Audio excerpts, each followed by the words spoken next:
Bonjour et bienvenue pour une nouvelle vidéo. Cette fois-ci pour vous présenter une figurine de la collection. Alors c'est Artefix avec le personnage de Mam de Dragon Quest. Voilà, donc j'avais pris il y a peut-être un mois ou deux une figurine de la collection Dragon Quest aussi avec le personnage de Dai ou Fly. En français généralement on l'appelait Fly. Il s'appelle Dai en japonais. Et donc dans cette même collection, ils ont sorti justement la fameuse Mam. Voilà, Mam ou Fuam. Fuam c'était le nom japonais, et puis après en français, dans le Club Dorothée, je me rappelle, il s'appelait Sam. Donc on avait Sam, Fuam, et puis là c'est devenu Mam.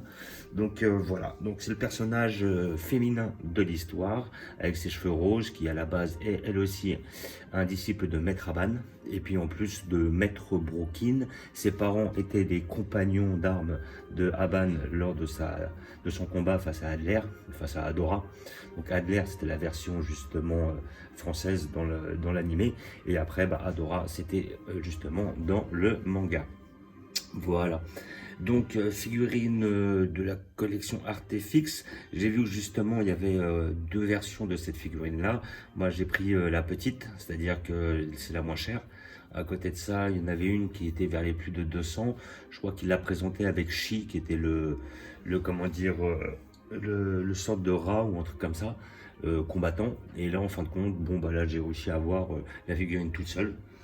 Et comment dire, donc celle-là, je l'ai payée 100 euros. Voilà. Donc je me rappelle qu'à la base, elle était valée 170. J'avais vu qu'elle était affichée pendant un certain temps. Et je crois qu'elle devait être à 2,20 ou 2,30 avec le personnage de Shi. Et là, comme j'ai vu, bon, Shi m'intéressait pas spécialement. Shi ou Shiu, c'était une sorte de gros rat là. Et comment dire, là justement, elle était affichée à 100. Et comme je la voulais depuis un certain temps, je me suis dit pourquoi pas me faire plaisir et la prendre. Et je sais que dans la même collection, ils ont sorti un Balan en Artefix et ils ont sorti un Adler en version l'archifilon, c'est comme ça qu'ils l'ont appelé. Alors moi je sais que dans le manga ils appelaient ça la créature hyper maléfique, si je dis pas de bêtises, et là c'est l'archifilon, comme ça, ou l'archifélon, ou l'archifélon, voilà. Donc voilà, une boîte un peu plus basique. Voilà, donc on a notre personnage de Mam. Donc la Mam, on l'a dans sa dernière transformation entre guillemets parce qu'elle évolue tout au long de l'histoire. Là, on voit les pièces d'armure faites par Ron Berku. Alors moi je dis Ron Berku, pourquoi? Parce que dans le manga c'était Ron Berku. Après maintenant il y a Ron Beruk, Ron Berku. Enfin, il y a tellement de noms différents. Mais donc, enfin bref, on sait très bien que c'est celui qui a fait son armure, c'est celui qui avait fait et l'armée et l'armure Denki ou Yunkel, voilà, et l'armure et l'épée de Dai, voilà, avec son fourreau aussi par la suite. Et là, on voit effectivement les points justement parce que c'était une partie de son plastron ou au niveau de son armure qui se sépare pour pouvoir faire son point, et c'est là où elle fait son fameux point du dragon. C'est le moment où elle affronte Alvina. Alvina qui était effectivement la reine sur les 5 gardes de la garde en acier en Ori Harukon, je crois que c'était ça, c'était un métal de Adler.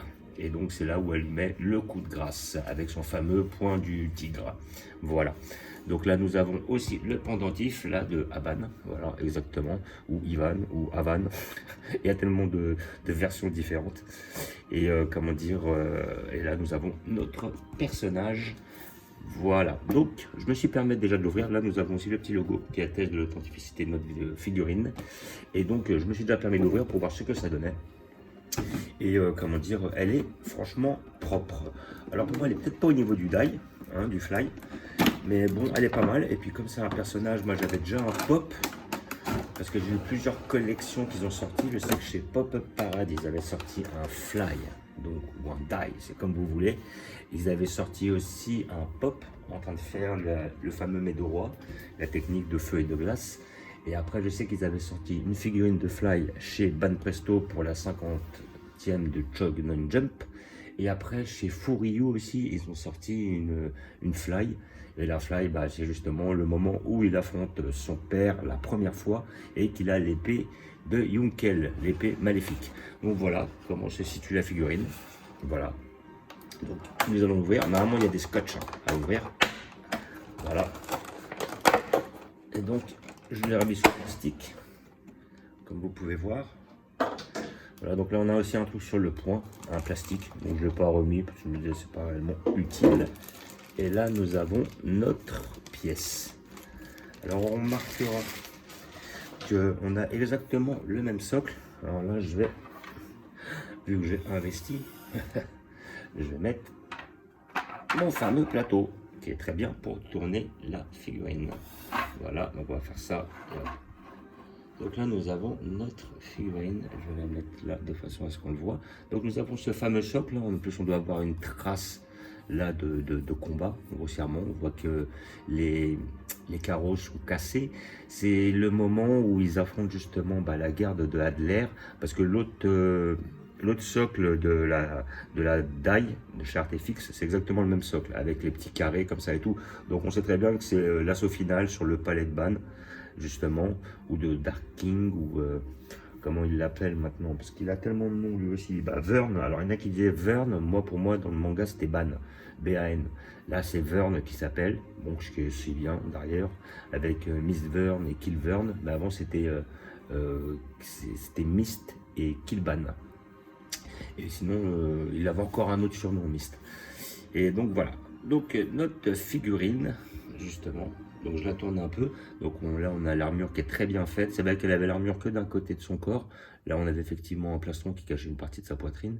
Plus après, que le bras, ici. Et là, on avait le sort de point américain qui se mettait tout au bout. À côté de ça, les cheveux sont quand même très bien faits. Voilà. Là, on a une belle posture, donc j'espère que c'est bien équilibré, donc c'est-à-dire qu'on n'aura pas trop de problèmes avec le temps. Et là, on a quand même un perso qui est très très bien réalisé. Voilà. Là, on a le petit truc dans le vent, la jambe est très bien faite, les coloris sont très bien. Peut-être un peu plastifié, mais après on a un côté métallique normalement vu que c'est de l'armure, donc c'est pas trop dérangeant. Voilà. Après à côté de ça, de derrière, très bien, c'est très bien fait, on n'a rien à dire, hein. Le derrière est très bien fait, bon fidèle au manga, il n'y a pas de souci, hein. Après la jambe est bien faite, le pied aussi, le socle est magnifique, franchement les petites pièces d'armure sont nickel. Bon après par la suite je verrai si je peux, alors je pense que c'est même pas une question de prix, ça va être plus une question de place, mais bon la balade il me la faut quoi, la balade justement au Baran, avec justement de la collection Artefix, il est magnifique. On le voit en train de faire sa technique spéciale, ça doit être le Giga Break. Et donc la figurine est magnifique.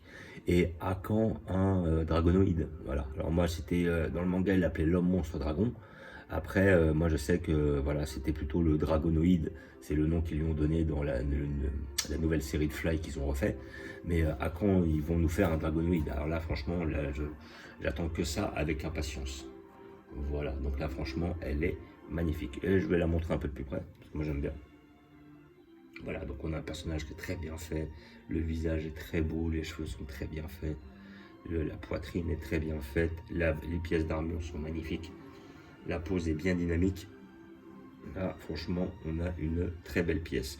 Et je crois que c'est l'une des seules figurines de MAM que j'ai vues jusqu'à maintenant. Donc étant donné que j'étais un fan de la collection Dragon Quest, ou plutôt du manga Dragon Quest, j'ai eu le manga. Après à côté de ça j'ai eu aussi comment dire, j'ai regardé l'animé à la télé au Club Dorothée à l'époque, qui s'arrêtait à peu près au manga 10. Et après j'ai regardé encore la nouvelle série qui était sortie justement avec Dragon Quest. Et franchement, rien à dire, ils l'ont super bien refait. Franchement, chapeau. Et en plus, ils ont été jusqu'au bout de la série. Et même dernièrement, j'ai acheté le jeu Dragon Quest Infinity Strash. Alors, il faut avouer qu'il y a beaucoup de gens qui ont été très déçus par le RPG, enfin par le jeu. À côté de ça, effectivement, si on compare à d'autres RPG ou des jeux un petit peu dans le même style, oui, effectivement, il n'est pas exceptionnel, quoi. Mais bon, c'est tellement plaisant de se mettre dans la peau des personnages et puis de revoir un petit peu le manga avec toute la nostalgie que ça implique, que moi, franchement, le jeu, je crois que là, j'ai même pas encore fini, j'ai dû lui mettre 130 heures dans la gueule.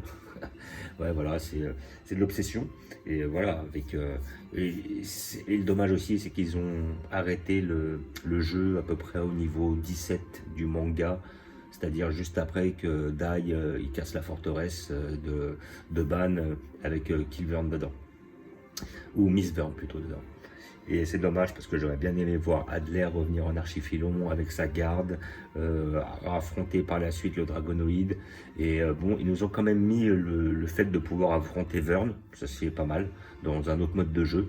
Mais sinon, moi je trouve que sur le mode histoire, ils n'ont pas fait assez, ils l'ont pas assez développé. J'aurais aimé un monde ouvert, ils l'ont pas fait. Et à côté de ça, bon bah l'un des seuls modes qui est intéressant réellement, c'est le mode sanctuaire, où là effectivement il est fun et puis il y a de quoi se taper et tout, et il y a pas mal de choses à obtenir et des persos à gonfler. Bref, je m'écarte un peu. Et donc figurine que j'ai touché à 100 euros. Alors maintenant qu'elle est value ou pas, ouais, à 100 euros c'est peut-être un peu cher aussi pour ce que c'est, hein. Voilà. Bon, alors moi je suis très content, je suis nostalgique, c'est un personnage que j'ai pas beaucoup, mais elle est un peu chère pour ce que c'est. Voilà. Maintenant, effectivement, il y a l'effet de rareté. Des figurines comme ça, on n'en a pas. Donc bon, pour tous les gens qui sont passionnés, bah oui, je la conseille parce qu'elle est quand même magnifique. Et en plus, si par la suite ils arrivent à obtenir la Dragon Quest, enfin plutôt la Fly ou la Die, plus celle-là, plus par la suite, j'ai vu qu'ils avaient sorti chez Furiyu, ils ont aussi un Enki, et je crois qu'ils ont un Enki aussi dans cette collection-là chez Artefix, si je dis pas de bêtises.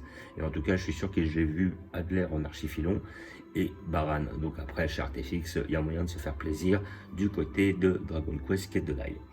Voilà.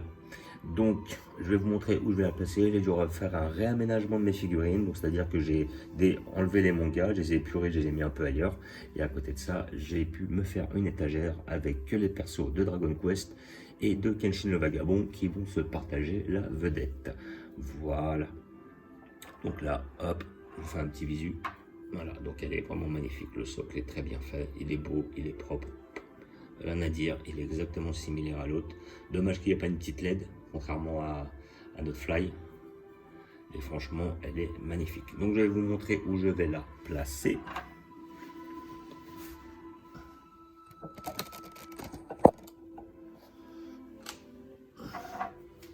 Donc je vais la mettre juste derrière mon die, comme ça.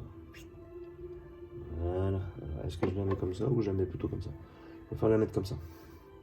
Ça, elle est survole derrière et là nous avons notre Fly. Donc le LED allume cette partie-là, ce qui est intéressant. Donc là j'ai mis sur mon étagère et donc là on avait son petit grand-père. Et donc après, comme j'ai dit, bah là effectivement j'ai la pop-up parade du personnage de Pop ou Popou. Après à côté de ça on a notre Fly avec l'épée maléfique face à Balan de la collection Furiyu. Encore une pop-up parade mais avec le personnage de Dai. Et à côté de ça, le personnage de Dai face, à mon avis, à la forteresse. Ah non, peut-être pas face à la forteresse, parce qu'il n'avait pas ce fourreau là. Mais il y ressemble, il a la même pose. Et voilà, c'est la Fly des 50 ans de Shonen Jump qui était sortie il y a très longtemps et qui était la meilleure jusqu'à nouvel ordre. Et voilà, notre petit pop. Voilà, et puis j'ai pu mettre des petites figurines de Kenshin, le vagabond, juste à côté.